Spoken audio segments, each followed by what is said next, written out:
So India వచ్చినప్పుడు ఒక చిన్న కిండర్ గార్డెన్ స్టార్ట్ చేశాను. ఓకే. సో అంచెలంచెలుగా మా పేరెంట్స్‌ని మెచ్చుకోవాలి. మా స్కూల్‌కొచ్చిన పిల్లలు వాళ్ళ parents.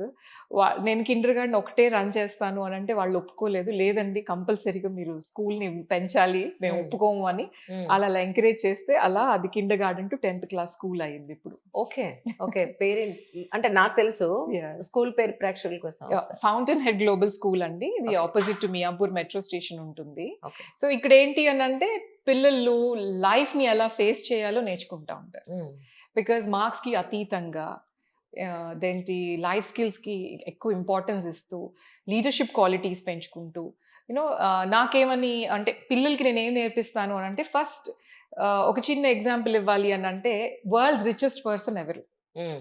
Who can solve the biggest problem in the world right now. Right. So, పిల్లలకి మనం ఏమని చెప్తాం, ఇప్పుడు నేను చాలా మంది పిల్లల్ని అడిగినప్పుడు పెద్దయినాక ఏమో అవును. వాట్ ఈస్ ఏమవుతారు? యువర్ గోల్ ఆర్ ఆహా! ఏమని అడిగితే, నేను చాలా డబ్బులు సంపాదించాలి అని అంటారు పిల్లలు. హ్మ్. ఆ చాలాకి వాళ్ళకి there is no number end. లేదు. అవును. అయితే అవునవును. చాలా డబ్బులు సంపాదించాలి అని అంటే మరి దానికి కావాల్సిన స్కిల్ సెట్ ఏంటి? హ్మ్. అంటే ప్రాబ్లమ్ సాల్వింగ్ స్కిల్స్ ఉన్నాయా? కరెక్ట్. కానీ పేరెంట్స్ చాలా మటుకు ఏమని చెప్తారు, ఏదైనా ప్రాబ్లమ్ వస్తే అక్కడి నుంచి దూరంగా వెళ్ళిపో నాన్న, దానిలో దగ్గరికి కూడా ఎళ్ళొద్దు అని చెప్తారు.